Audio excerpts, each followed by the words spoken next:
Hi guys, I'm Penny, a medicine woman and vitalist herbalist specializing in ancient remedies for modern illness. If you'd like to learn more, feel free to reach out to me. I'm always here to help. Welcome to the real deal. Real people, real issues, real talk. And today we're talking trauma, grief, opiates, withdrawal, self-care, and healing with Deborah Mayberry, the traveling nomad of Ladybug Landings.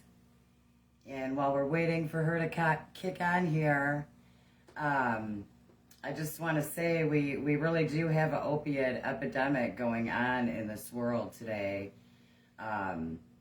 They've created this false war on drugs based around cannabis plant when the real drug pushers are the pharmaceutical companies. Did you know that 70% of Americans are on at least one prescription medication? And that's not even talking about all of the over-the-counter things, Tylenol, Advil, that kind of stuff. So, I mean, just imagine. And, these problems run deep. They trauma, that's why we're getting into everything today. Trauma and grief, we've all lived these things.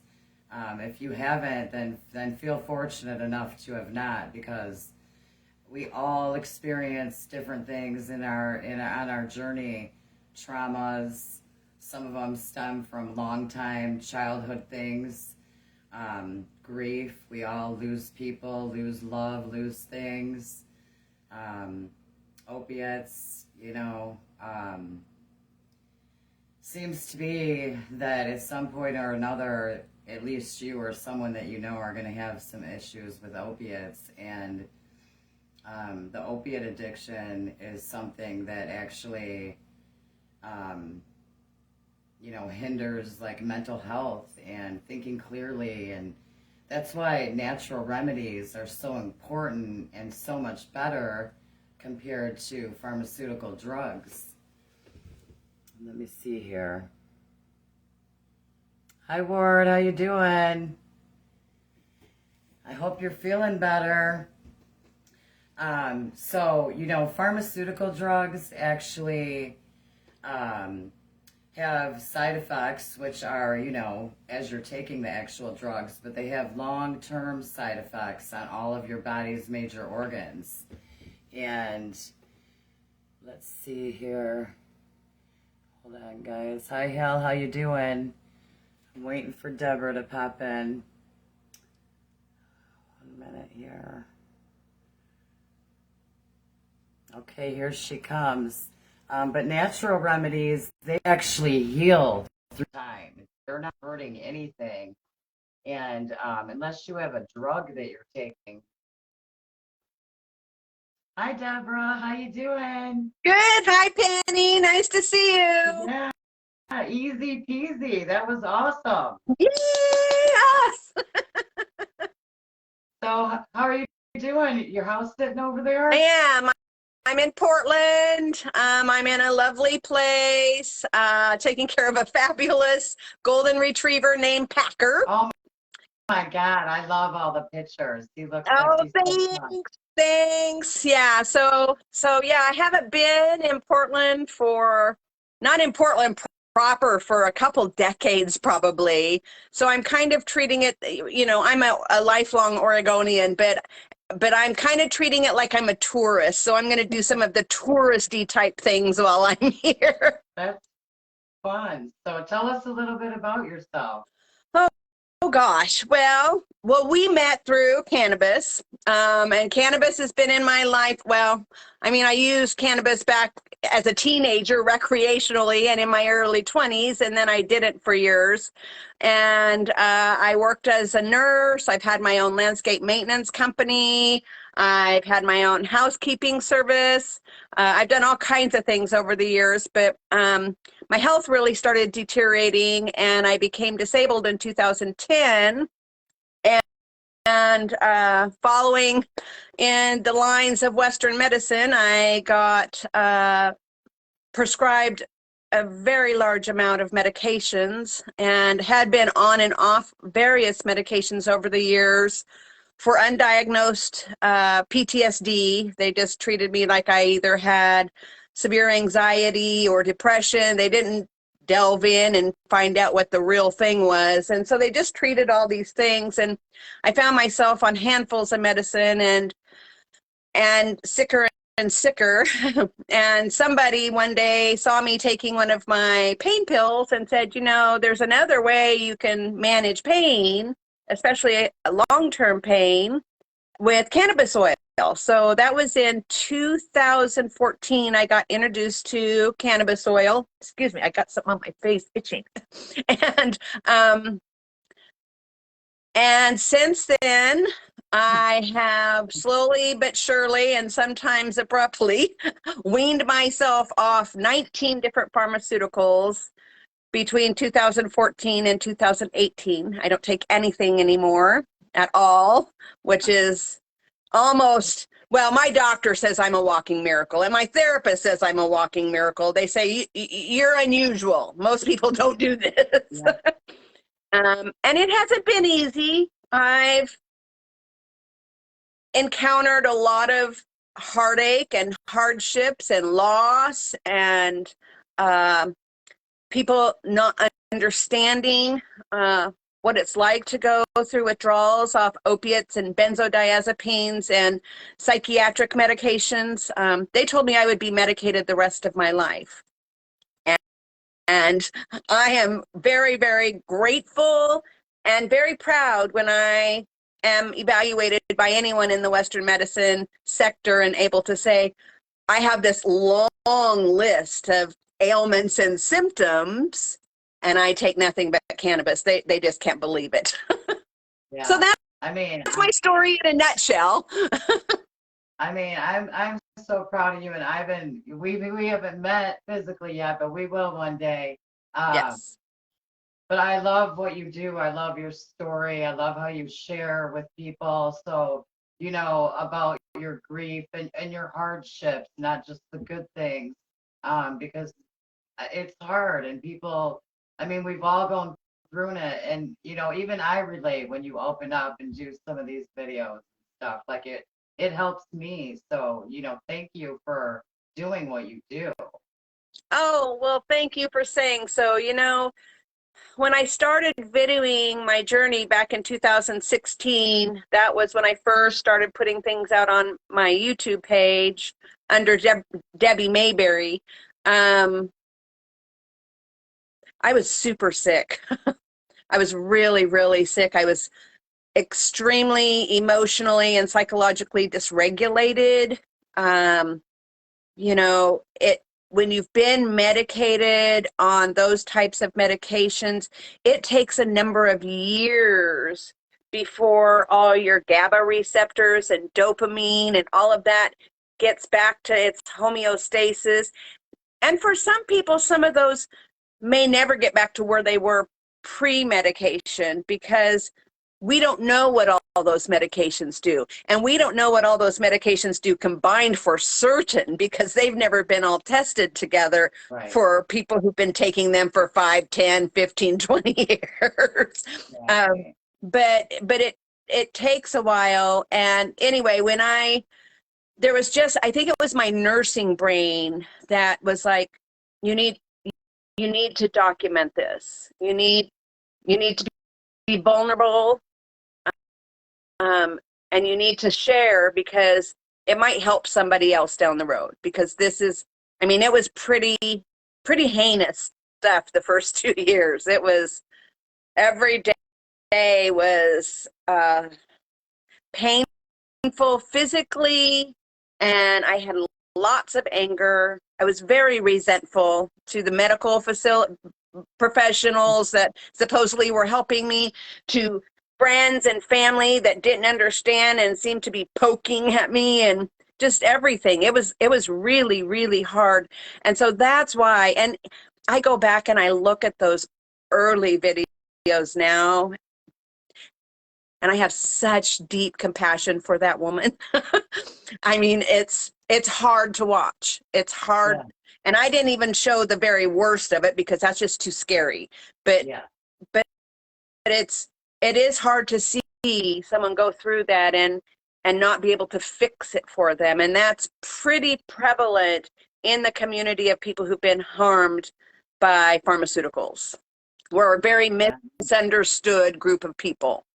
Yeah, and I feel like I know you just from watching, what you've been through. I mean, I know a lot about you, and yeah, you've had me in tears at times, you know. So yeah, it's hard, but I love what you're doing now. I mean, I can't believe you hit the road in the winter. I was like, girl, wait till spring. What are you doing?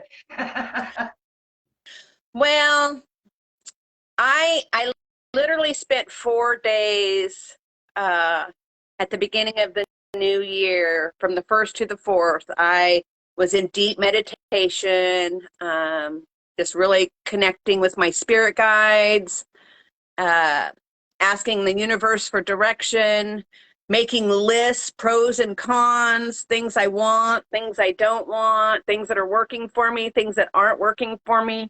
And while where I lived was a beautiful cabin, and it's a beautiful area, it wasn't for me. It was very dark being in the forest, and I am a light seeker. Yeah. While I love hiking in the forest and spending time in the forest, living in the forest is not for me. I need to see the sky. Yeah, it's different.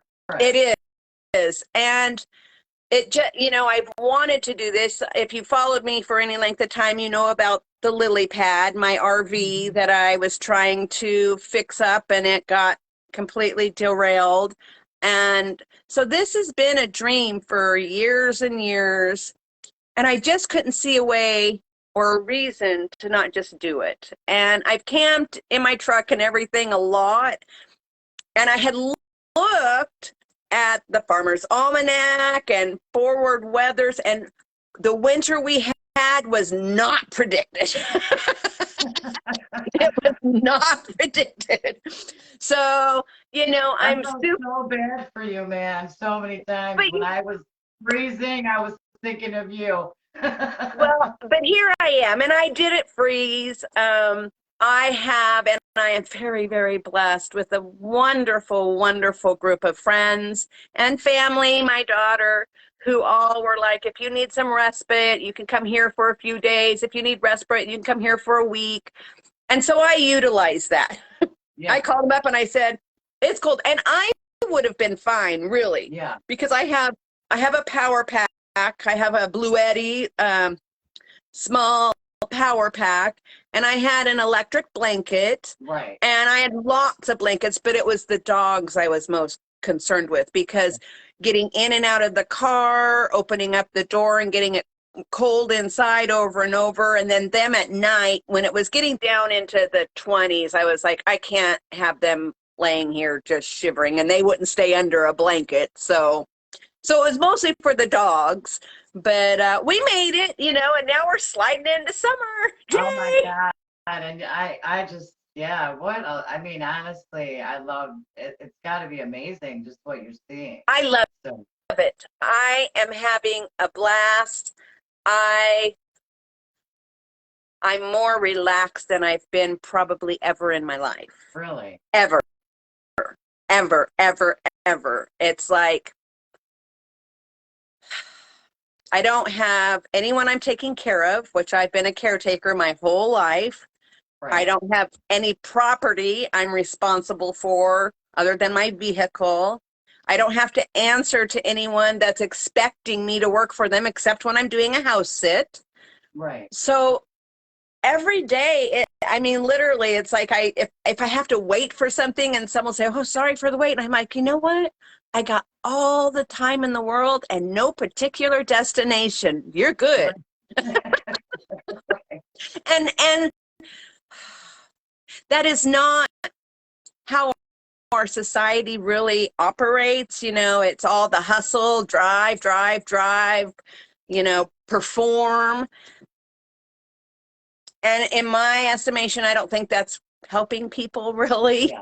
I think people need to slow down a little more and take a breath and connect more and and yeah, I understand wanting to have improvements in your life and have the things that you enjoy in your life, but if you're killing yourself to do so, are you living? Yeah. I'm living. I am Yeah. fully living. Yeah. And I love it.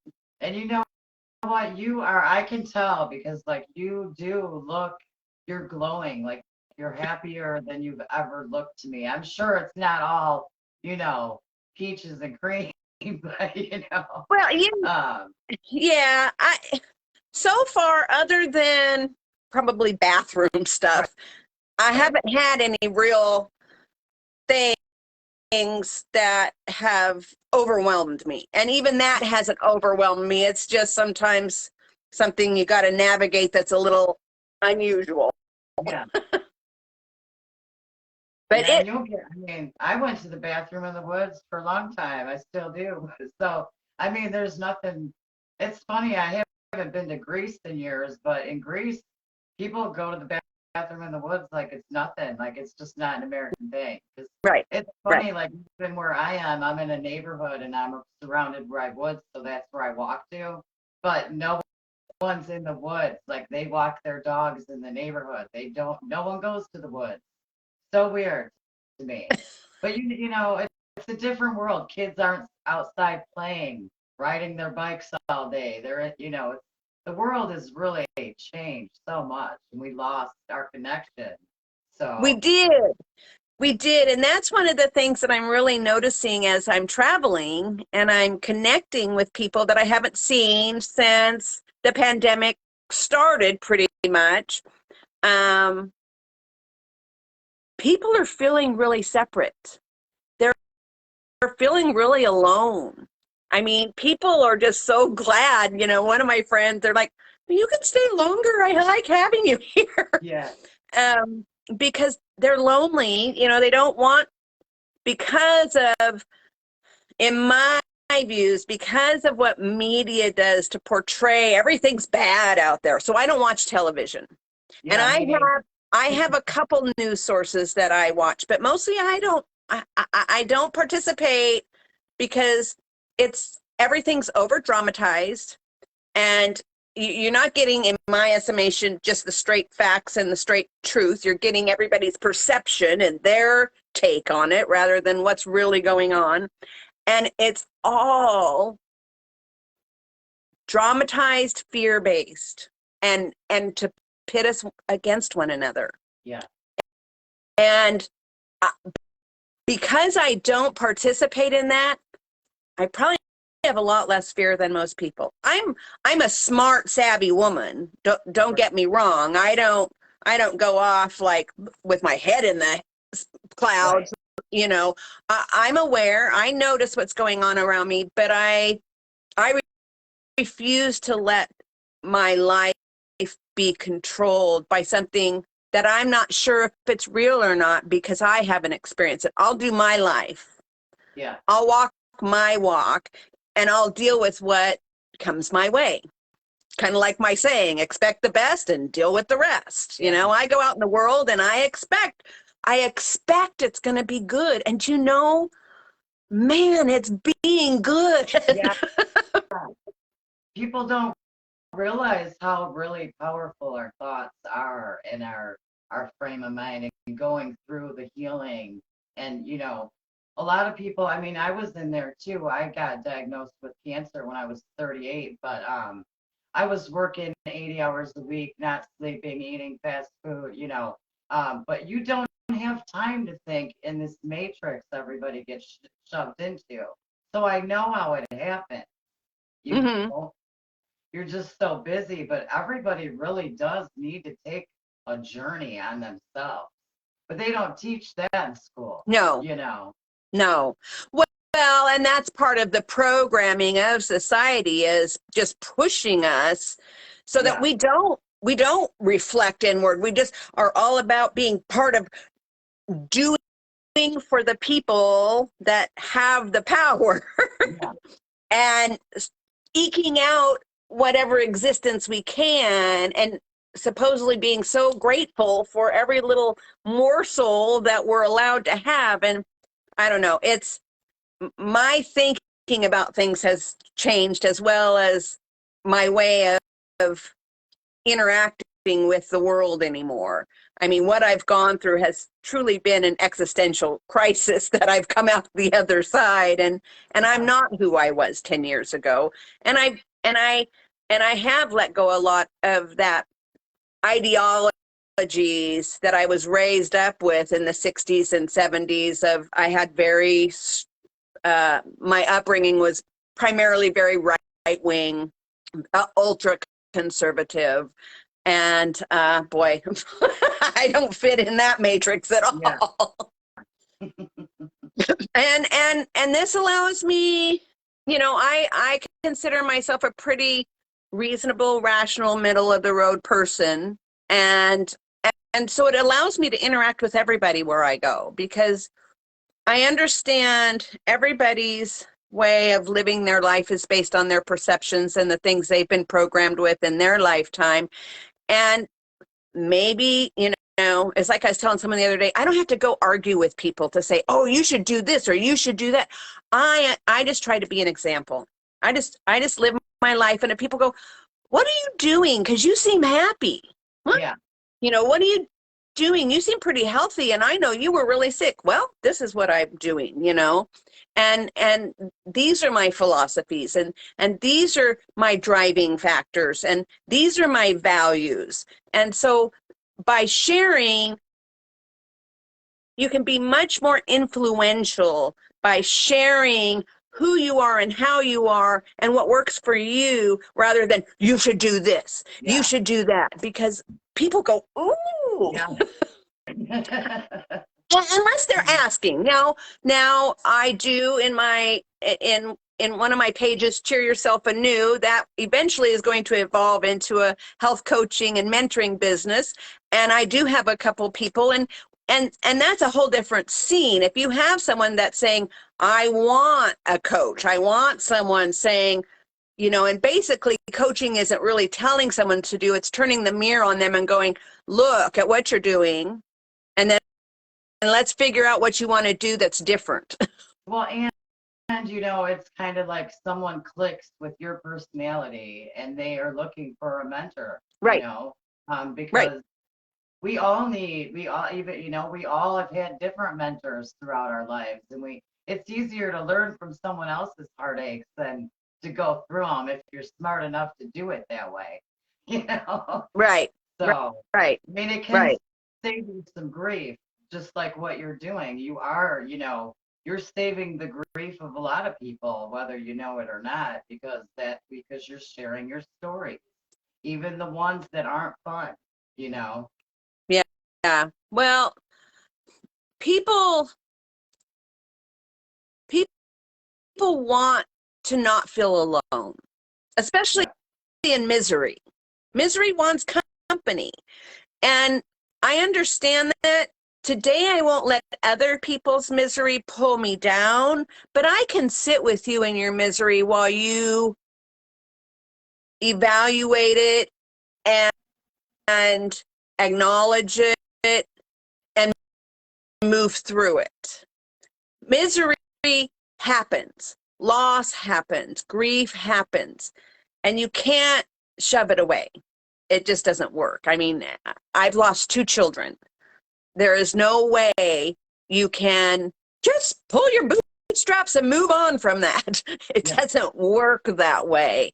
Yeah. But, and while I have had periods of intense grief and intense loss, brutal, I don't stay there. And even when it visits today, even when, I'm getting near, the 12th is the 4-year anniversary of when my eldest son passed. And so, if you're aware at all of trauma, our body does remember. So even when you think you're doing great, you can be off and go, why am I so off? Oh, I remember 5 years ago this was going on, and so my body's kind of going, oh, do we need to be prepared for some kind of a disaster again? Right. So I still get the grief that'll well up, or I'll have a trigger, but I don't stay there. I don't allow myself to have that be my focus. So what do you like? What takes you out of there? What for you? Like, Acceptance is probably the key thing of taking a deep breath and going, this is my truth. My children did die. I can't erase that, so I have to face it. I also have my own spiritual beliefs, which give me great comfort. In my view, my departed loved ones, they're just around a corner I can't see. They aren't gone from me. If I never spoke their name, then they'd be gone from me. Like some people in my life, I'm never speaking their name because I want them gone. But my loved ones are living. They're living in my heart, in my thoughts, in photos, and in my speech. And so while I can't pick up the phone and call my son, or I can't give him a hug, or I can't smell him, those are some of the things I miss. I can still talk to him. And I even hear him laughing at me. When I do, I hear him laughing, oh, Mom, you're such a goofball. So that gives me comfort, talking to someone about it, or talking with someone who knew him or knew of him. That helps. Loving on my dog. yeah. That getting out in nature, planting something, taking care of myself, all kinds of things. It's just a matter of acknowledging, oh, I do feel this. And I have a right to feel this. And it's my authentic feelings, but I don't have to sit with them forever. I can sit with them and accept that they're real, but I don't have to let my mind get stuck in a loop of woe is me, woe is me, woe is me, poor me, oh God, I'm never going to get past this, oh God, I'm so bereft. Oh, because if I told myself that all day, that's where my brain would be stuck. Right. And I would right. And that's where, and like when you're told you have cancer or you have lupus or diabetes, right away, bam, I have this. And where there are different things you can do, and you can reverse some things, but that's where your thoughts hit your healing so bad. And that's why I just hate the way the healthcare system, I'm sure you agree, but they go about things so wrong. It should be, hopefully, and that's the thing. We're stuck in this matrix, but you can create your own little world, and no matter what you're going through, and you can lead by example. Yep. And so, and that's what I've learned too. You can create your own little world, no matter if you think you can or not. You can, and it's not like you're just hiding in a bubble, like No. you do the things you want. You don't acknowledge. Like I mean, I do have a TV now, but it's my I actually have notes on it now for the live. It's my teleprompter. I got it for the kids, but I don't watch TV, and I know what's going on in the world. I'm up to current events, but like you don't want to dwell. There's so much bad. You don't want to dwell on it. There's nothing we can do. You can only do what you can do and take care of you. And right. Right. Find out, learn what your journey is and take right. that. Right. Well, and honestly, there's a lot of good out there that we don't hear about. Like, so just last month, one of the people that I stayed with has been battling a diagnosis of lung cancer. and they're doing a treatment. And while I was there, this person had a CAT scan, and their tumor had shrunk. And so we got to celebrate that, and it was a fabulous thing. And then another friend who also had a severe cancer scare, a true, real cancer scare last year, literally was getting ready to go out with friends and got a phone call from the doctor. You need to pack a bag and get to the hospital. We have a helicopter waiting for you. You need to be life flighted to this hospital to have immediate care in a reverse airflow room. You are very, very sick. And she was sick for a year. She was in a hospital room with reverse airflow, couldn't go outside, couldn't see anything, had to have for a month, and then went through horrible things. And I got to hug her, and boy, I'll let you know, the tears just flowed. I just was so grateful that she was on the other side of her journey. And there's a lot of people that have amazing things that you don't hear about those things. Yeah. You just hear, you get fed all this negative, fear-based, conflict with one another stuff, and people that allow themselves to have that feeding their psyche all day. I can see evidence of that. They're more depressed, they're more irritable, they're more angry, they struggle more with weight issues, they struggle more with depression, they struggle more with agoraphobia. But if you instead fill your head up with goodness, put those affirmations on your mirror and look in the mirror and tell yourself, you got this, girl, and change the dialogue. I am the result of that.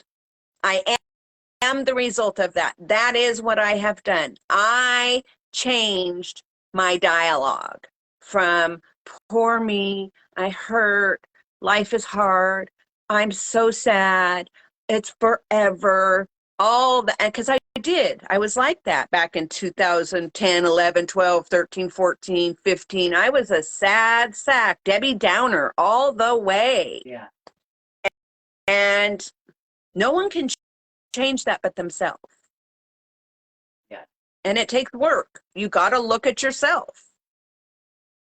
You got to take a hard, honest look at yourself. And it's not, we're into this instant gratification thing, but healing the traumas took years and years and years to happen. Like, they're not going to ever disappear fully, like you said, but right. It's going to take years to work through those. And, I have childhood trauma, that kind of stuff too, but we shut it out. So even when you who knows, you'll probably be uncovering things your whole life because things pop up out of nowhere when right. you have done trauma. Right. Yeah. Right. And the thing that I've kind of recognized with trauma, so I've done EMDR, which is an excellent therapeutic modality for overcoming some of the triggers of the worst of trauma. And also with the deaths of my children and other traumatic events in my adult life, what I have realized is that shock of the moment when it's occurring, it can dissipate and make it more bearable. And that's part of it's hard to describe exactly what EMDR does, but often trauma gets stored in the brain because it's been unprocessed. You experienced it, but you didn't have anyone help talk you through it. You didn't have anyone kind of help you realize it's over, it's past, you're safe now. And that's what EMDR does, is the actual mechanisms, what's the word I want? They just kind of highlight a spot in your brain to where you can focus on that, and then you reprocess the trauma to get your brain to understand you don't have to be shocked because it did happen, but it's over. It's gone, and it's not happening today. You just had a smell, or you had you saw something, or you felt something that triggered that schema in your brain, but it can be altered to where it's stored as a memory, not as an emotion. Right. Yeah. So that has been instrumental in learning to navigate when I have triggers, because I still get triggers. One of my worst things that I hate is my startle reflex. It's embarrassing. I have a horrid startle reflex, and it's embarrassing, and people think it's funny to see someone and I'm like, it's not funny. It hurts. Yeah. And so in the future, can you be kind enough, to not do that for your own enjoyment? If it happens, I understand it just happens, but don't try to scare me for your fun, because it's not fun for me. Yeah. And that's another thing that I've learned, is about having boundaries with people. Gosh, what a lovely thing for someone who's a people pleaser like me to be able to go, yeah, that's not for me, thanks, no. Yeah. Boundaries are one that took me a long time, because I was a people pleaser my whole life too. And I'm not saying, because you have boundaries doesn't mean that you don't care and you don't love, but you have to put yourself first. And that's part of the journey that you take in learning yourself and self-care. We Absolutely. definitely we'll have you back, too, and maybe we can actually go through some things, and help people start on that journey Sure. where they, maybe they're at a spot where they need to know where to start. So we'll do some other videos in the future Sure. too, like, and dig in. Sure. You're a good person for that. Oh, thank you. Thank you. Well, I'm trying to combine, I learned a set of skills as a nurse, and I do understand the human anatomy because of my training as a nurse. And I also, for the last 7, 8 years, have been learning about alternative methods and different modalities of healing and health. And so it's kind of nice to put them together and create a venue or a path where people can feel like someone is not just speaking from wishful thinking or magical thinking. I'm operating from a true set of skills and knowledge base that's just a lot broader than the average nurse, or a lot broader than the average cannabis person. It's And like psychiatry and mental health, like this, that a lot of people will get a psychiatrist or something. But to me, I mean, those are, you might be lucky and find a good one who's lived a hard life and has some experiences, real experiences, to where they can relate and connect to you. But are you going to get the same care from someone that learned it from a book? Same way. I mean, I like, to me, degrees and schooling, when I had all my businesses, like, if you came in and said, oh, I have a degree, I really wouldn't care. I was the last, like, I'm one of the only parents in the world that discouraged my son from college, and I wouldn't pay a dime of it, because, you know, I'm not saying you can't educate yourself, but there's a difference into educating yourself and learning through experience, or being indoctrinated to lies, right. And Well, and we see that a lot in Western medicine is doctors and nurses, they only have the reference of their books. They only have the reference of what they've been told. They don't have their own personal reference, or they, and yes, over time, interacting with many patients, but many of them still just stay at that book level all the time and never think outside the box or never look at an individual as a, it's like, oh, that's normal. Okay, well, 98.6 has been considered normal temperature for years, but my temperature's never been 98.6 unless I'm sick. My temperature's 97. So when you take my temperature and you see 99, oh, that's close enough to normal. I'm going, no, maybe for some people, but not for me. Yeah. And doctors, they have their parameters and what they've been taught. And anything outside that is questionable. Well, and this is a big thing too with the medical industry. The endocannabinoid system was found over 30 years ago. It's vital to homeostasis, which means life. So it runs all the 5 other major systems, and those other 5 systems are the only things that doctors and nurses learn to this day. I know. Would you want a doc? Listen, I haven't been to the doctor in 13 years since I was told I had cancer. And will I go? No, unless I'm freaking dying. Hell no, I will not go. I don't, because they don't even know how my body works. How are they going to help me? Any of them. Like, there's not one. Unless they come out and say, like, Dr. Raphael Machulam, I let him treat me. He knows what the endocannabinoid system. So he knows. So if your doctor doesn't know what an endocannabinoid system is, that cannabis is symbiotic with your endocannabinoid system, and all cannabis use is medicinal regardless of the intent, find another doctor. Because some are learning. I've talked to hundreds of doctors through the year. I still do. I help people that are patients on a bunch of pharmaceutical drugs, or they're going to their doctor or their pharmacist or their psychiatrist. I have them put me on a 3-way call so that I can ask the doctor or, the psychiatrist the questions that they don't know what to ask. Right. And then when they hear it from them, then it clicks. Because when that third person isn't in there asking those questions, they're going by the book,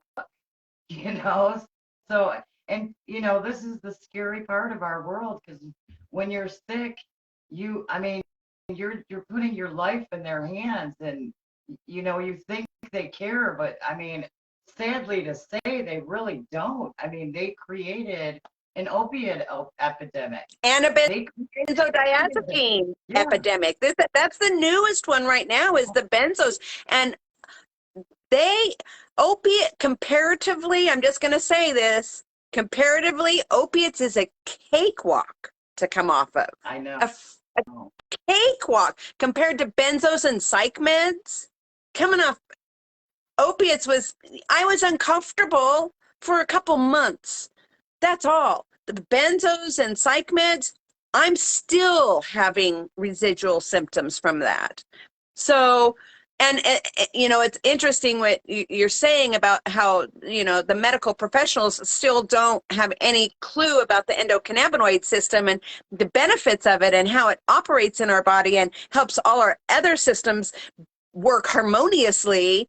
When I had to visit the ER last week, which I only do, literally, I have to be really concerned to go to a doctor that I don't know, especially, but I am 60 years old and I am a former cardiac nurse, and I know that I have a rule with myself is if I have symptoms that I tell someone else you need to get that checked out, then I get it checked out for myself. And I laid there in bed going, girlfriend, if you had any other 60-year-old female, you would be sending her to have your heart checked out. Yeah. So I went in and, they did the rigmarole and found out, yes, I'm not having a heart attack. So that's all good. What they thought it was, I know it is not that. But their recommendation was, ice and heat and ibuprofen and Tylenol. And I said, well, I'll mostly stick with cannabis. It's an anti-inflammatory. And they just kind of, really? really? And I'm like, yeah, really, really. One that Like it's doesn't have any side effects. right. You I know, said it's an excellent anti-inflammatory, and yes, I have had a couple doses of ibuprofen just for an extra bit, but it's not like it's going to be a regular everyday thing. Like they would prescribe that. They would prescribe it for daily use. But ibuprofen is really hard on your kidneys. It's really hard on your liver. I don't want that in my system on a regular daily basis, but I don't mind having cannabis in my system on a regular daily basis because look at me. I'm very functional. yeah. They give me that when I was on those meds, I was in bed 20 hours or more a day. I walked with a cane. I wanted to die every day, literally. I was in so much pain. And here I am. I'm not high. I'm healing. I'm Yeah. functioning. I'm enjoying my life. I'm out walking and hiking and meeting people and driving. So people's conception of stoners or whenever people are doing it, that's their business. But just because you hear the word cannabis and that's my medicine, please don't go off on your own preconceived ideas of what that means because it's way different today than what you knew about it in the 60s. Yeah. And I hate that people like the high is the biggest problem with cannabis that people don't want, that people don't like. But 70% of Americans are on one prescription drug or another. Those are mind altering drugs. These people, we wonder why, you wonder why a lot of people are just ignorant to what's going on or they don't care. Tylenol kills the empathy receptor in your brain. How many people have been on Tylenol since they were little kids? Oh, I mean, how much Tylenol have you taken? Because you might lack empathy, you know. And the other prescription drugs, one time I was on Ativan for a month and a half of my life. I don't remember it. I mean, so it's kind of people are just walking around literally like zombies, but that's okay. Exactly. And that's not okay. It's not okay. Right. Go ahead and keep talking. I got 1 minute. Okay? So, yeah, as far as all those medications, I had a situation when I was under care for some long-term treatment, and I was in an inpatient type setting, and I advocated for myself to be using my cannabis oil. And I was going still through the painful parts of withdrawals off benzodiazepines, which often can result in bone pain, like cancer type bone pain. And that's what I was having. I was laying in bed, writhing in pain, and at this facility that I was at, they were letting me use the cannabis, the CBD, and I was using other cannabis oil. But they were like, you have to be totally cognizant. You can't be high. Well, when I was in so much pain, they wanted to take me to the emergency room. They're like, you need to get this under control. You're in so much pain, you can't function. And I said, just let me take more cannabis. Just let me take higher dose of cannabis and be out for a couple hours. And they're like, oh, but we should take you to the hospital. I said, so what? They can give me morphine or Demerol or Dilaudid and muscle relaxers and benzodiazepines, and then I'm a drooling mess for 12 hours? What's the difference of me using my cannabis and finding relief and not having all the side effects of all those medications? So I was allowed to use cannabis, even though it was against the rules of this particular facility. They let me use my cannabis because I was able to show them, and they finally got it. It was like, what's the difference of you don't want me high, but you're going to let me be on morphine or Demerol, but you're saying I can't have the cannabis? That makes 0 sense. That makes 0 sense. And they were able to cognitively process that and go, Oh, yeah. Yeah. And so I got to use cannabis in a facility where it was a medically operated facility, and I was the first person ever they'd been around. And when I left there, those people, the nurses and the therapists and everybody, they were like, you have shown us a whole different side of cannabis. And I said, I hope so, and I hope you remember that, and I hope you advocate for other patients to be able to use their medicine, because I know for a fact every single person that you had in here besides me is on psych meds, pain meds, anxiety meds, and they were dozing off at the table, but I didn't. Right. I caught the end of that, but I can imagine. I'm gonna um that's correct. You know, was that a pain clinic or where was that? No, it was actually for a an addiction treatment center. Okay. Yeah, when I was. But that's, you know, and that's how, you know, I've talked to that, like you doing that probably changed the lives of so many people because you made all those people aware, you know. I mean, because I've talked to so many police and doctors and I, you know, either they don't care and they're not going to care, but um, you know, that has ripple effects on other people. So, you know, but I mean, we've been doing this for years now. You'd think that the ripple effect would have already shot through.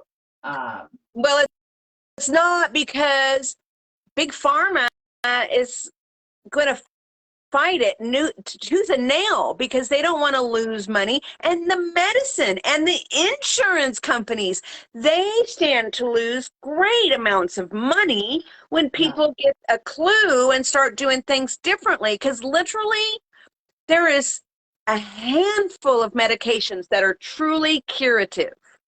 yeah, There is a handful that are yeah, curative. yeah, And I'm not anti-medication. I'm not even anti-opiates or anti-benzodiazepines or anti-psychiatric medications, because everything has a purpose. I believe some of those medicines are very useful to get someone stabilized to where they can learn how to do something different. You know, if they need, if some people, if they're in a psychiatric catastrophe and they can't take any information in because they're just too dysregulated, then a short-term use of some of those, that's what they were designed for. right. They weren't designed for this years and years and the rest of your life. That wasn't what they were designed for. This They're one, designed for. that one, and this one. Right, right. But you know, there's so many people in power and so many entities that stand to lose financial gain if cannabis becomes truly mainstream. Yeah, And you know, and I one of my fears, I mean, I love that it's becoming more legal throughout our nation. I think it's great, but I'm concerned as well, oh, because those entities are going to want to take over, meaning that you and I can't grow our own medicine. well, see, the entities have already taken over, Deborah. I mean, there's corporate cannabis. I mean, the things they're using on that cannabis to grow them, they're doing to cannabis what they did to tobacco. Tobacco, I keep saying this, but it's one of the four original healing herbs. You bless all of your herbs with tobacco. That's how important it is. And we turn it into a cigarette, cancer causing, full of 500 chemicals cigarette. And they're doing that right now to cannabis. Sadly, So, yes. you know, you got to know where your source is. Am I a fan of the dispensaries? I am not. I think we need to get back to basics with food, with cannabis, with everything. Because no, do I trust what's coming out of that seed sale dispensary thing that has had, you know, from clone to everything? Just like the GMO food that the seeds are red and purple and green. Like, it's called the new fruit that they have, appeal with, I mean, you know, it's just a Frankenstein world, and we do need to get back to basics.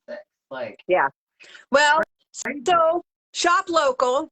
I mean, so in my travels, I'll shop at a farm stand before I'll go into a Walgreens or a Walmart. You know, Right, I'll go get my fruits and vegetables. Yes, sometimes I do use Amazon because of my world is right. on the road and I need something. I'm not, and I'm out. And so I have an address that I can have something delivered. But as far as like my food and my cannabis, you know, I'm pretty blessed here in Oregon. I know a lot of growers, and I have a friend who's been a grower for almost 40 years, and we have an exchange that works for us. And so, you know, I rarely go to a dispensary. Once in a blue moon, it's like, oh, I'll go try something. But I'm like you, I don't know that. I don't know who Right. grew that. I don't know how they grew it. I don't know what things they put on it. And I quite honestly don't trust the testing companies because I know people around here and some of the crap that goes on. I mean, and that's the thing too, because you know they say, oh, it's tested, but I mean, I've been in this industry for a long time, and yeah, anything can say whatever it wants to say for the right money. So, you know, Right, don't look at the testing. Just like FDA approval is kind of what I think of it. right, You know? right, right. And how many things have been FDA approved and then later found out that that's a horrible Yeah. thing for you? I mean, all these FDA, EPA, all of it's a bunch of shit anyway, you know. Uh, it's crazy. Yeah. So are you still doing, like you were doing medicine making and edibles and stuff? Are you still doing that now that you're on the road, or you getting away? Well, I still will make medicine probably the rest of my life for myself. And I have a couple patients that I'm helping out, but I am not a producer. It's not anything I desire. I don't have that hustle. Um, it's just not my gig. But that's another thing that I'm going to be working on. You know, I have some things that are on my back burner that I'm working on, but I've just been taking some time for myself, truly, to just finally go, because Yeah, I've been working on myself and working on my life and working on stability and security and safety for a lot of years. And so since I'm on the road, I'm just kind of and chilling a little. enjoying But but one of the things that I want to do on my Cheer Yourself Anew page is do teaching. That's where my real passion is. I love teaching. And so I want to teach people how to make their own medicine.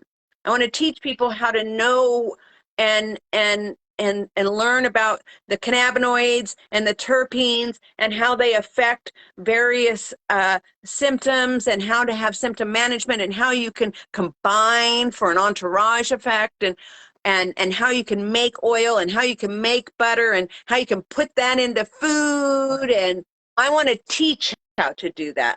But I don't want to be a producer. I don't have that kind of energy, because if you're really wanting to go into production, I know a couple of people that have done that who are doing great, and I admire their tenacity in sticking it out. But they are literally working from 5 a.m. to midnight every day, and I physically can't do that, and I'm not willing to do that. I've worked no, really, really hard already in my life, often 2 and 3 jobs. I was a single mother of 3 kids with no child support and no grandparent support. I'm tired. yeah. I'm I tired. mean, work smarter, not harder as you get older, right? Right, That's right. So I want to kind use of, my skills and my talents in a different way other than boots on the ground, so to speak. I think you'll do great teaching, you know, like, and I definitely want to have you back on because, I'd love to. yeah, I love your energy. I'm glad we finally kind of got to meet. Yeah, yeah. Well, and I do plan to eventually do a cross country trip. I'd like to do one in my vehicle. I don't know. It's not going to be this year. This year, for the rest of the summer, I'm mostly just going to be in the Northwest, Washington, maybe up into Canada a little. Then winter, I plan on going south down to Arizona for sure, and Good. maybe down into Mexico if I can find some other like-minded people like myself that want a caravan down there. That'd be But fun. possibly the next year I'll do a cross country trip, and I'm also going to do another train trip. You know, I went across the country 4 years ago when I brought my son's cremains home, and from West Palm Beach, Florida, and I loved that train ride so much. So I hope to do another cross country train ride on one of the other routes. And you know, I'm always loving to meet people along the way. Yeah. I know. I love, I know you were in the woods and it was nice and everything, but I'm coming out of the woods too myself. So it is kind of nice getting to socialize now. It's different. It's kind of different in the beginning when you first start being around people again. But it's nice, and I see you having fun, and I like seeing you making those relationships. I'm happy for you, and I'll be following along. Well, Be thanks. posting all the pictures. Yeah, well, thanks. Yeah, it's great seeing people. Now, I will say, for me, like I'll have 2 or 3 days that I'm socializing or hanging out at someone's home or whatever. I take a lot of Yeah, rests. Like even if I'm parked at their home, I might go in and have some coffee in the morning, but then it's like I'm going outside for a while, and I have a lot of downtime. And when I've been at someone's home for 3 or 4 days, then I often will go off and be alone just with the dog for two yeah. or three days to kind of regroup and okay. That's how it's so weird because like I was alone for 5 years in Manistee, and a lot of people can't do that. But man, I loved it. Like I was really when I first moved there, that's when I had cancer, and I was like really the brunt of my healing. But um, and now too, I'll be the same way. I might go see everyone on the Sunday, but it takes me kind of a week to get my um energy, like to get rid of all that. It's a lot. It's overwhelming when you're just not used to it. Yeah, I've been separate. I mean, 2016 to 2019, I was pretty alone. I was either out on a farm when I was homeless in a tent or I was in my RV, but I wasn't driving. I wasn't hardly going out. I had, 2 or 3 places that locally that I would maybe go once in a while, but I'd go long periods of time and not be around people. And so it takes a lot of energy, um, because I give myself completely when I'm with Yeah, somebody. me too. And I think that's what it is. Like it is draining, kind of. So Hmm. you have to. It's like It's like I like you get it. energized at first when you're Right. first, and you're excited, and oh yay, we're hanging out, and we're maybe going to listen to music, or we're doing whatever, cooking a meal, but then at the end it's kind of like, oh, I've been mentally engaged, and my body's been moving, and I've been listening, and I just need to go have quiet for a while. Yeah. Yeah. And my Shasta's great for that. My dog just, she I we love oh, Shasta. She's so she's cute. just the best. And so we'll crawl into the car and she'll get on the bed with me and we'll just kind of hang there and look out the window. My favorite thing is when we're parked on a bluff above the ocean and I can just sit there and, it's like I've caught oceanfront space and I ain't paying $400 a night. I'm not paying Right. nothing. Have Your all my views are, amenities. I might not have a jacuzzi tub, but I got everything else I need. yeah.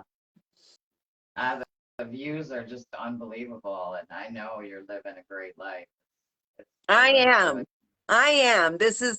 I'm excited for whatever is to come. I really, really am. It's, you know, I've had my hard times and they have helped shape who I am today. And I can be grateful even for the hard times today. I can even be grateful today for the hard people.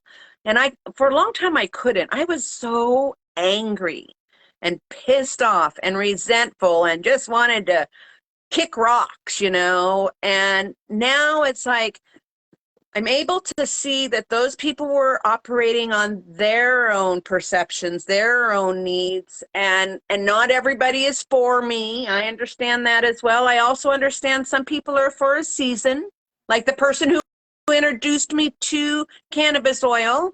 That's a person I really don't want to hang around with anymore because of behaviors. But they did teach me something valuable. And so I can acknowledge that today and be grateful for that and say, I expected the best and I dealt with the rest. Right. So that's kind of, it's like I got my goodness, but it was like, okay, that's where it's at. And that's a great slogan for you, really. I came up with it a few weeks ago, and maybe someone else has come up with it before, I don't know, but it's just we were talking and they said something about, I just expect this is going to go all wrong. And I looked at them and I said, why would you expect that? Why would you expect the worst? Is that what you feel you deserve?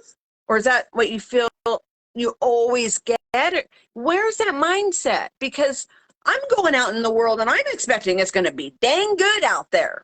And I know I'm not full of fluff thinking that there's not ever going to be hard times, but I am going out expecting I'm going to have a great time.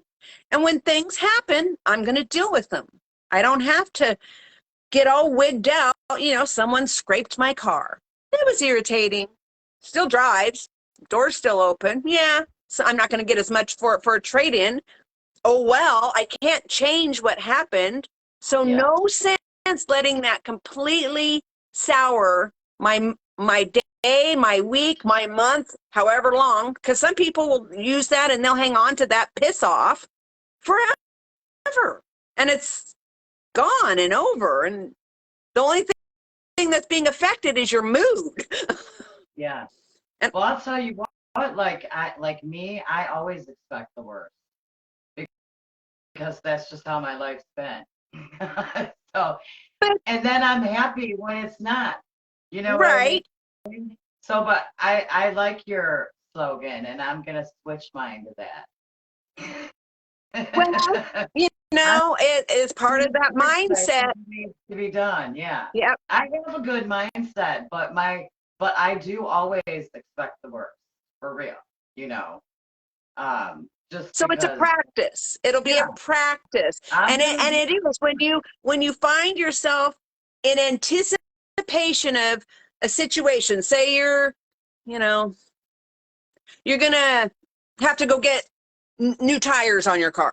And that's a big deal. I mean, that's $800 to $1,000. That's some money. And so you've got that anticipation of, oh my God, oh my God. Instead, go, wow, I've got money to, or however it's coming about. I've got this opportunity. I'm going to have new tires. They're going to provide safe travel. It's going to be great. Yeah. It's going to be great. And it's just a matter, even situations on the road. One of my things, the only thing that has been upsetting to me really in driving is California drivers sometimes are really scary. and there have been people who have done, cut me off, or recently I had a log truck driver that about ran me down, and I was in the redwoods on curvy roads, and when I pulled over, I was angry and frustrated, and I was expressing this to my friend. And then I had to take a breath, and I'm like, he's gone now.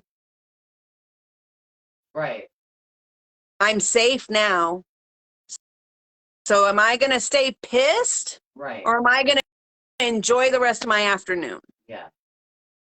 Because there have been times I've stayed pissed and talked about it and been pissed, but it was just kind of like, I don't know what's going on with that dude. He was having some issues, but he's gone now. And so it's a constant practice to evaluate your feelings and why you're feeling them, and if you want to keep feeling that or if you want to change it around. Right. Because I want to feel good. I just want to feel good. And so I do everything I can to feel good. Yeah. think we all want that deep down. I mean, why wouldn't Right. you know? Right. And we can, but it's funny that you brought that up because, when I saw your slogan, I thought, well, boy, I wonder what she's got to say about this because I have always thought that way. But you changed my mind, Deborah. So, is Well, there you can anything do else it. anything else you want to touch base on today, or we're definitely going to have you back and get into some of these topics? Um, the only thing I think I'd like to say is just, folks, show the same grace to others that you would like extended to yourself, you know? And then conversely, extend the grace that you give to others to yourself. Look in the mirror and be kind to that person too. Treat yourself like you would your most beloved friend. Because if we aren't treating ourselves good, we aren't really going to treat anyone else good.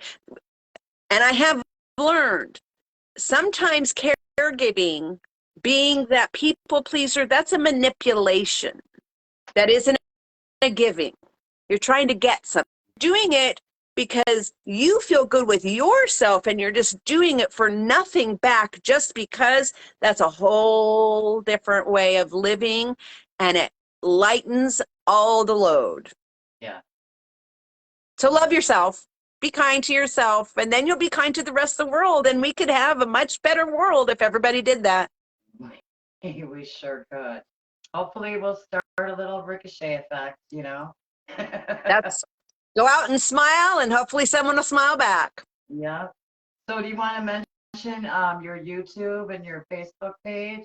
I do. Yeah. I do. I'll put a link down in the Okay. comments too. Okay. So on Facebook, you can find me at Ladybug Landings, and on YouTube, you can find me at Miss Ladybug's Nomadic Memoirs.